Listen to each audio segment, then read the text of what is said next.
Hi, my name is JUrban. I teach at Spanish Lake Primary in Ascension Parish. The thing I'm most passionate about is helping my students feel successful in school. That can be socially, it can be academically, whatever their goals are.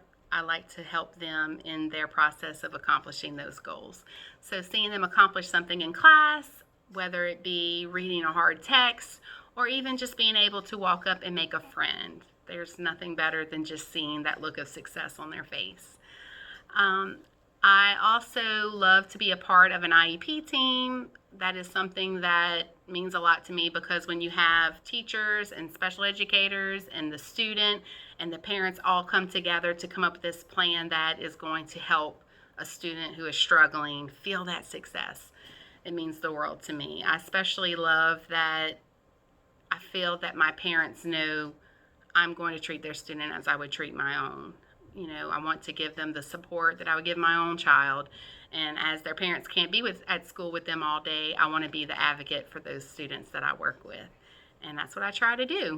The students in this video are 5th grade students and is a lesson from the Birch Bark unit in the 5th grade ELA guidebooks on your Learn Zillion. The unit covers many ELA standards over multiple lessons, and it ends with a culminating writing, which they preview at the beginning of the unit, and we go back to it over and over so that they're ready for their writing at the end of the unit. Part of the unit is teaching about early explorers who came to the Americas and how they changed the lives of many native tribes. So today's lesson, well, before we talked about Columbus and his character traits and what made him such a great explorer and sailor, and then today we're going to continue into some of the things that happened when he made it to those native tribes in the New World. So that connects to the overall goal because Omacayas is the main character in the Birch Bark House, which goes along with our unit, and she was a Native American in near Lake Superior who was also affected by European travelers. Students in this class are able to succeed because we put in place certain things that are going to help them overcome challenges. Those accommodations might be something as simple as letting them type on a word processor to help them stay organized. We also do mini lessons of different things that spiral back around that we've taught in previous lessons to help them remember what those things are. For example, I did a mini lesson on quotations in this lesson. I use a lot of visuals to help them understand the vocabulary. We also use Google Read and Write, which has many different things that they can do to help them address the curriculum. These boys are my heart. They work so incredibly hard every day, and I'm so proud of them. And yesterday you talked about these 3 words in your exit ticket, right? We said Columbus was persistent. He was what? Persistent. He was brave, and he was smart. So I looked at your exit tickets from yesterday, and I'm just going to share a couple things that I read in your exit tickets because I really like the way you did say persistent, brave, or smart, but then you went back in that text. And even after I had to give you a little bit of feedback to kind of tweak some things, you did that, and you went back and found real evidence. So thank you for doing that, okay? So this is the first person, my friend right here, and he said Columbus was brave. He was not scared to travel. You said he had been traveling since he was 14. Is that a good piece of evidence to show he was brave? Yes. It also said he was brave, persistent. Aiden, we're not being silly. This person also said he was persistent, and his reason was very similar. He said he keeps getting rejected, but Columbus never gave up. So you see, he is persistent. So good job on that. So we're going to continue with that. Yesterday we talked a lot about his character traits. We learned about Columbus, what he is like. Today we're going to start talking about what happens now.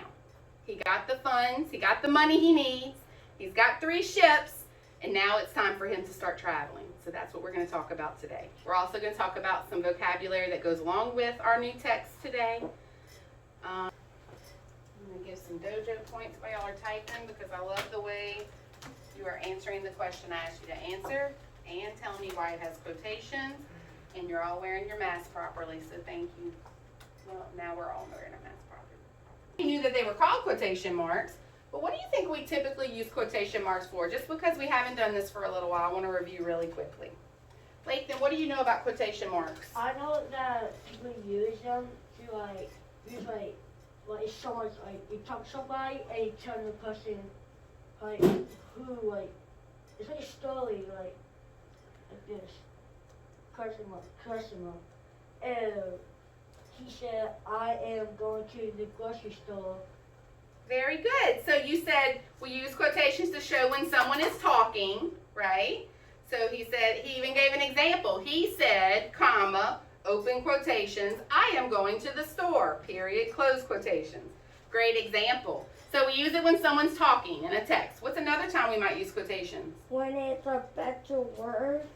Okay, when there's some kind of special word. When like it's like in the title, like Columbus is going to find a new world.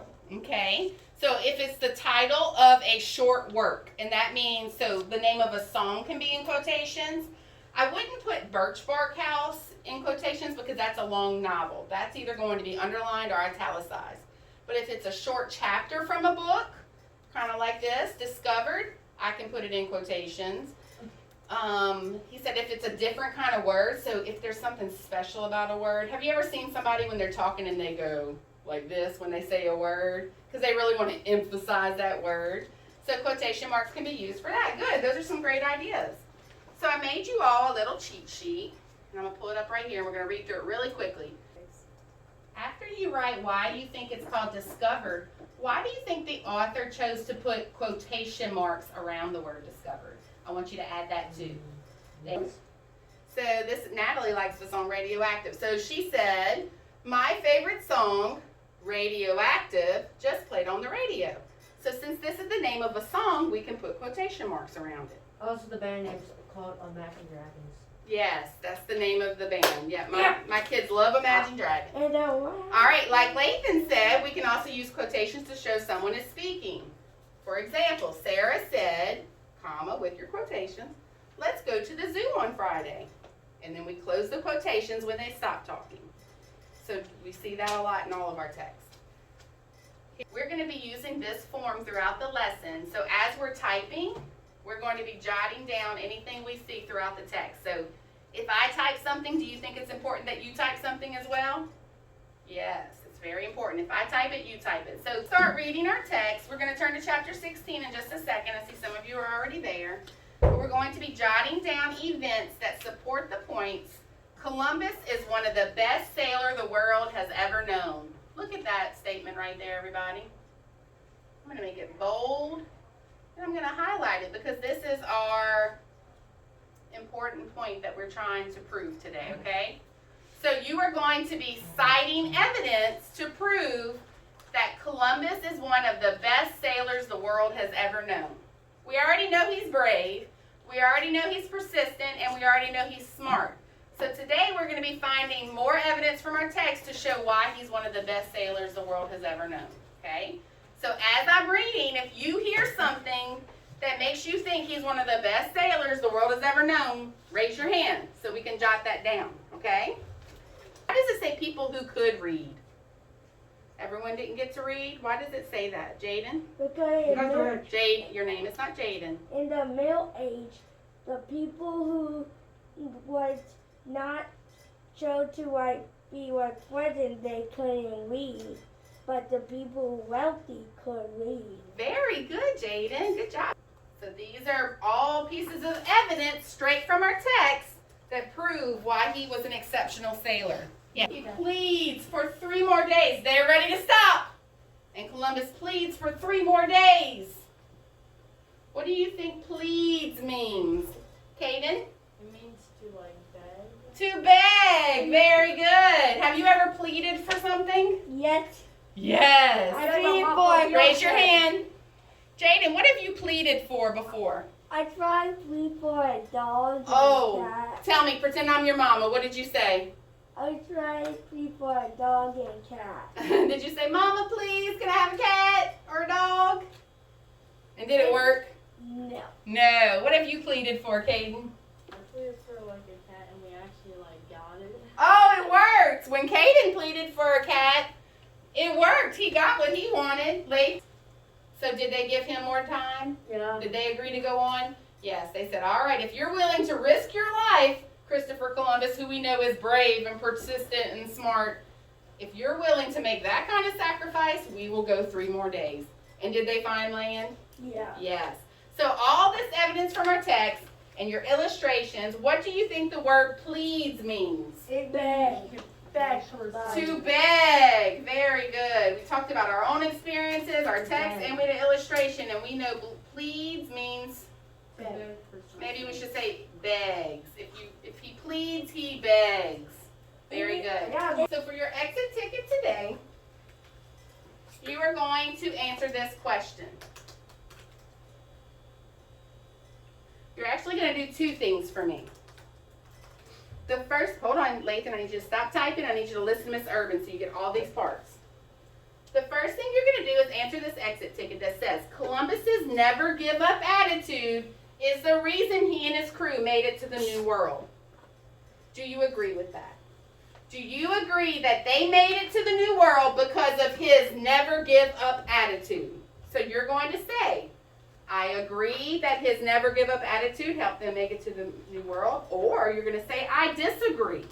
Whatever you think. But you have to also include two pieces of evidence in your reasoning.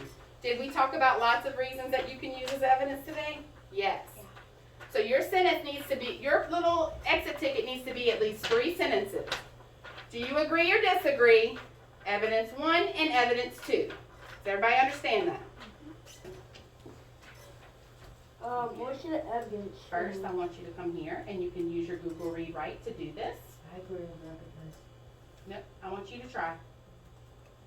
I want you to go, click your Google Read Write icon. Actually, it's already up. And I want you to say if you agree and why.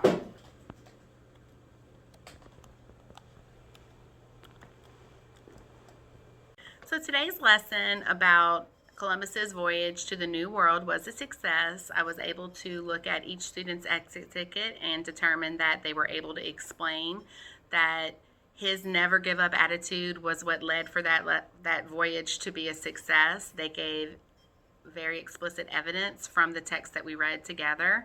They were able to explain that even when things failed, he was able to use his knowledge of the sea to figure out how to get there. They were able to give other examples from the text in writing and also in person when we closed out the lesson.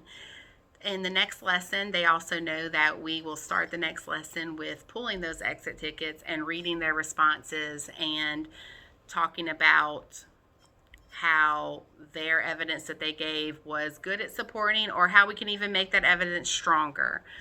One thing I maybe could do was maybe have a strong model in place for them to go look at after they wrote their exit ticket to kind of compare. So that's something I might think about doing in the future, having that model for them to look at before they turn in their exit ticket to see if they want to tweak anything, but also not too explicitly so that they're, getting the answers from that model.